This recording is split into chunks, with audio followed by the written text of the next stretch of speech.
চলো নিজ নিকেতনে। সংসার বিদেশে বিদেশির বেশে ভ্রম কেন অকারণে। মনু চলো নিজ নিকেতনে।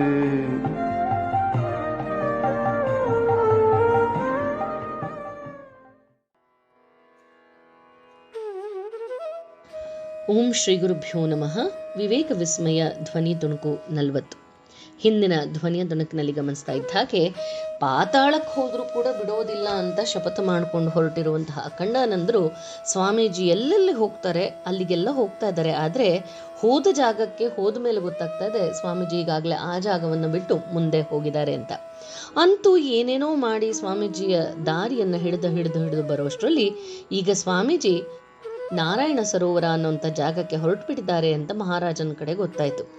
ಈಗ ಸ್ವಾಮೀಜಿ ಅಂದರೆ ಅಖಂಡಾನಂದರು ಒಬ್ಬ ಹುಡುಗನನ್ನ ಅವರ ಜೊತೆಯಾಗಿ ಮಾಡಿಕೊಂಡು ಈಗ ಆ ದಾರಿಯನ್ನು ಹಿಡಿದಿದ್ದಾರೆ. ಅಖಂಡಾನಂದರಿಗೆ ಈಗಾಗಲೇ ಗೊತ್ತಾಗಿದೆ ಆ ಜಾಗದಲ್ಲಿ ಡಕಾಯಿತರ ಹಾವಳಿ ಜಾಸ್ತಿ ಅಂತ.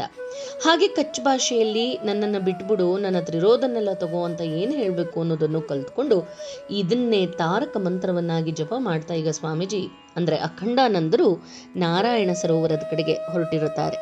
ಈಗ ಅದರ ಮುಂದುವರೆದ ಭಾಗ.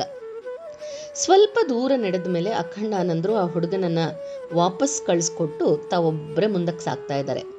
ಹೀಗೆ ಒಂದೇ ಸಮನೆ ಸುಮಾರು 50 ಮೈಲಿ ನಡೆದು ಬಂದಿದ್ದಾರೆ. ನಾರಾಯಣ ಸರೋವರಕ್ಕೆ ಇರುವಂಥದ್ದು ಇನ್ನು 30 ಮೈಲಿ ಮಾತ್ರ. ಇಲ್ಲಿಯವರೆಗೂ ಯಾವ ಡಕಾಯಿದ್ರು ಕೂಡ ಅಖಂಡಾನಂದರಿಗೆ ಎದುರಾಗಲಿಲ್ಲ. ಇನ್ನು ಮುಂದಿನ ದಾರಿ ಹಳ್ಳಿಗಳ ಮೂಲಕ ಹಾದು ಹೋಗೋದು ಅಂತದ್ದಾದ್ದರಿಂದ ಅಷ್ಟಾಗಿ ಭಯ ಅಂತೇನಿರಲಿಲ್ಲ. ಹೀಗೆ ನಡೆದು ರಾತ್ರಿ ವೇಳೆಗೆ ಒಂದು ಹಳ್ಳಿಯನ್ನು ಬಂದು ತಲುಪಿದ್ರು. ಇಲ್ಲಿ ಆ ರಾತ್ರಿಯನ್ನ ಕಳೆದು ಮರುದಿನ ಪ್ರಯಾಣವನ್ನು ಮುಂದುವರಿಸಿದ್ರು. ಇಲ್ಲಿಂದ ನಾರಾಯಣ ಸರೋವರಕ್ಕೆ ಕೇವಲ 14 ಮೈಲಿ. ಕಾಲದಾರಿಯಲ್ಲಾದರೆ 2 ಮೈಲಿ ಕಡಿಮೆ. ಅಲ್ದಲೆ ಅತಿ ಹೆಚ್ಚು ಸುರಕ್ಷಿತ ಕೂಡ ಆಗಿತ್ತು. ಎತ್ತಿನ ಗಾಡಿಯ ದಾರಿಯಾದರೆ ಸ್ವಲ್ಪ ನಿರ್ಜನವಾಗಿರ್ತಿತ್ತು. ಆದರೆ ಎತ್ತಿನ ಗಾಡಿಯಲ್ಲಿ ಪ್ರಯಾಣ ಮಾಡಿದಂಥ ಸ್ವಾಮೀಜಿ ಹಿಂದಿರುಗುವಾಗಲೂ ಕೂಡ ಎತ್ತಿನ ಗಾಡಿಲೇ ಪ್ರಯಾಣ ಮಾಡೋದು ನಿಶ್ಚಯ ಆಗಿತ್ತು. ಆದ್ರಿಂದ ತಾವು ಅಲ್ಲಿಗೆ ಹೋಗುವಷ್ಟರಲ್ಲಿ ಸ್ವಾಮೀಜಿ ಏನಾದರೂ ಆ ಜಾಗದಿಂದ ಹೊರಟು ಬಿಟ್ರೆ ಏನು ಮಾಡೋದು ಅಂತ ಅಖಂಡಾನಂದರು ಗಾಡಿಯ ರಸ್ತೆಯಲ್ಲೇ ಮುಂದಕ್ಕೆ ಸಾಕ್ತಾ ಇದ್ದಾರೆ. ಅವರ ಪವಿತ್ರ ಸತ್ಸಂಗವನ್ನು ಬಯಸಿ ಯಾತ್ರಿಕನೊಬ್ಬ ಅವರ ಜೊತೆಯಲ್ಲಿ ಹಾಗೆ ನಡೆದ. ಅವನ ಕೈಯಲ್ಲಿ ಪಾತ್ರೆ ಪಗಡ ತುಂಬಿದ್ದ ಕೊಳಗಳಾದಂತಹ ಚೀಲ ಒಂದಿತ್ತು. ಅಖಂಡಾನಂದರು ತಮ್ಮ ಈ ಸಂಗಾತಿಯನ್ನ ಆನಂದದಿಂದ ಸಾಗಿದ್ರು. ಆದರೆ ದಾರಿಯಲ್ಲಿ ಯಾಕೋ ಈತ ಸ್ವಲ್ಪ ಹಿಂದೆ ಉಳ್ಕೊಂಡ. ಅಷ್ಟರಲ್ಲಿ ಡಕಾಯಿತರು ಎದುರಾಗೇ ಬಿಟ್ರು. ತಕ್ಷಣ ಸ್ವಾಮಿಗಳು ಹೇಳೋಕೆ ಶುರು ಮಾಡಿದ್ರು, ಮೇರೇಗನೋ. ಇಲ್ಲಿವರೆಗೂ ಯಾವ ಮಂತ್ರವನ್ನ ಕಚ್ ಭಾಷೆಯಲ್ಲಿ ಕಲ್ತಿದ್ರು, ಮೇರೇಗನೋ ಮುಖೆ ಮುರಿಯೋ ಮುಯೋ ಅನ್ನುವಂಥ ಭಾಷೆಯಲ್ಲಿ ಕಚ್ ಭಾಷೆಯಲ್ಲಿ ಹೇಳ್ತಿದ್ದಾರೆ. ಅಷ್ಟರಲ್ಲೇ 2 ದೊಣ್ಣೆಯ ಪೆಟ್ಟುಗಳು ಬೆನ್ಮೇಲೆ ರಪ್ ಅಂತ ಬಿತ್ತು. ಅದೃಷ್ಟಕ್ಕೆ ದಪ್ಪನೆ ಕೋಟನ್ನು ಹಾಕೊಂಡಿದ್ರು ಸ್ವಾಮೀಜಿ. ಸ್ವಾಮೀಜಿ ಅಂದ್ರೆ ಅಖಂಡಾನಂದರು. ಆದ್ರಿಂದ ಅಷ್ಟೇನು ಪೆಟ್ಟಾಗ್ಲಿಲ್ಲ. ಆಗ ಡಕಾಯಿತರು ಹೊಳೆಯುವಂತ ಚೂರಿಗಳನ್ನ ಛಳಪಿಸ್ತಾ ಆ ಕೋಟನ್ನ ಬಿಚ್ಚಿಕೊಡೋ ಹಾಗೆ ಕೇಳಿದ್ರು. ಆದರೆ ಎಷ್ಟು ಹುಡುಕಿದ್ರೂ ಕೂಡ ಆ ಡಕಾಯಿತರಿಗೆ ಸಿಕ್ಕಿದ್ದೇನು ಅಂತಂದ್ರೆ ಕೇವಲ 1-2 ಪುಸ್ತಕಗಳು, ಹುಲಿಯ ಚರ್ಮ, ಇಂತಹ ಕೆಲಸಕ್ಕೆ ಬಾರದಂತಹ ವಸ್ತುಗಳು. ಡಕಾಯಿತರು ಈಗ ಅಖಂಡಾನಂದರನ್ನ ತಪಾಸಣೆ ಮಾಡುತ್ತಿದ್ದಾಗ ಹಿಂದಿನಿಂದ ಬರ್ತಿದ್ದಂತ ಅವರ ಸಂಗಡಿಗ ಹತ್ರ ಬಂದ. ಡಕಾಯಿತರನ್ನ ನೋಡಿ ಅವನ ಪ್ರಾಣ ಪಕ್ಷಿ ಚಡಪಡಿಸೋದಕ್ಕೆ ಪ್ರಾರಂಭ ಮಾಡಿಬಿಡ್ತು. ಕೈಯಲ್ಲಿದ್ದ ಪಾತ್ರೆಗಳ ಗಂಟು ಢಣಾರಂತ ಬಿದ್ದು ಹೋಯ್ತು. ಆತ ಅಲ್ಲಿಂದ, ಅಯ್ಯೋ ನನ್ನ ಪಾತ್ರೆಗಳನ್ನ ತೆಗೆದುಕೊಳ್ಬೇಡ್ರಪ್ಪ, ನಿಮ್ದಮ್ಮಯ್ಯ ಬಿಟ್ಬಿಡ್ರಪ್ಪ, ಅಯ್ಯಯ್ಯೋ ಅಂತ ಕಿರ್ಚ್ಕೊಳ್ಳೋದಕ್ಕೆ ಪ್ರಾರಂಭ ಮಾಡ್ದ. ಅಖಂಡಾನಂದರಿಗೆ ಒಂದು ಕಡೆ ಗಾಬರಿ, ಇನ್ನೊಂದು ಕಡೆ ನಗು. ಅವರು ತಮ್ಮ ಸ್ನೇಹಿತನಿಗೆ ಕೂಗಿ ಹೇಳ್ತಾರೆ, ಹೇಯ್ ಸುಮ್ಮನೆ ಅದೆಲ್ಲದನ್ನು ಅವ್ರಿಗೆ ಕೊಟ್ಬಿಡು, ನಾನು ನಿನಗೆ ಎಲ್ಲಿಂದಲಾದರೂ ಹೊಸ ಪಾತ್ರೆಗಳನ್ನ ಕೊಡಿಸ್ತೀನಿ, ಯಾಕೆ ಅನ್ಯಾಯವಾಗಿ ಒದೆ ತಿಂತೀಯೋ ಅಂತ ಹೇಳಿದ್ರು. ಆದರೆ ಅವನು ಸುಮ್ಮನಾಗ್ತಾನೆಯೇ ಇಲ್ಲ, ಇನ್ನಷ್ಟು ಬೊಬ್ಬೆ ಹೊಡ್ಕೊಂಡ. ಅಷ್ಟರಲ್ಲಿ ಡಕಾಯಿತರು ಬಂದು ಅವನಿಗೆ 1-2 ಏಟನ್ನು ಕೊಟ್ಟರು.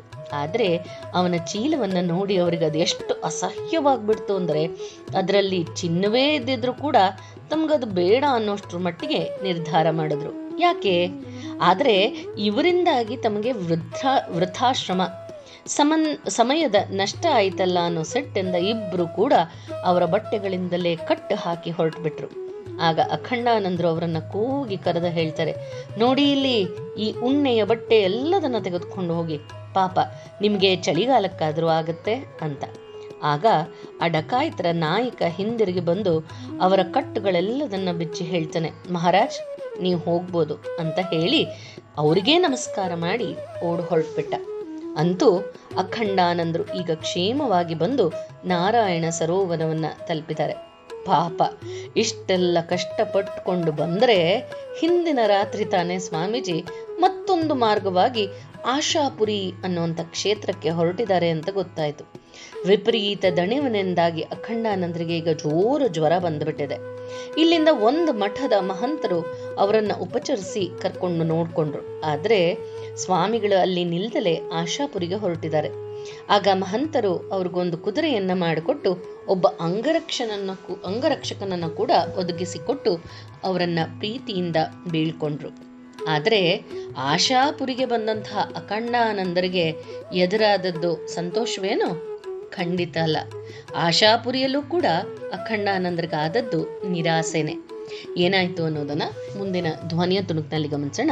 ಜಯರಾಮ್ ಕೃಷ್ಣ.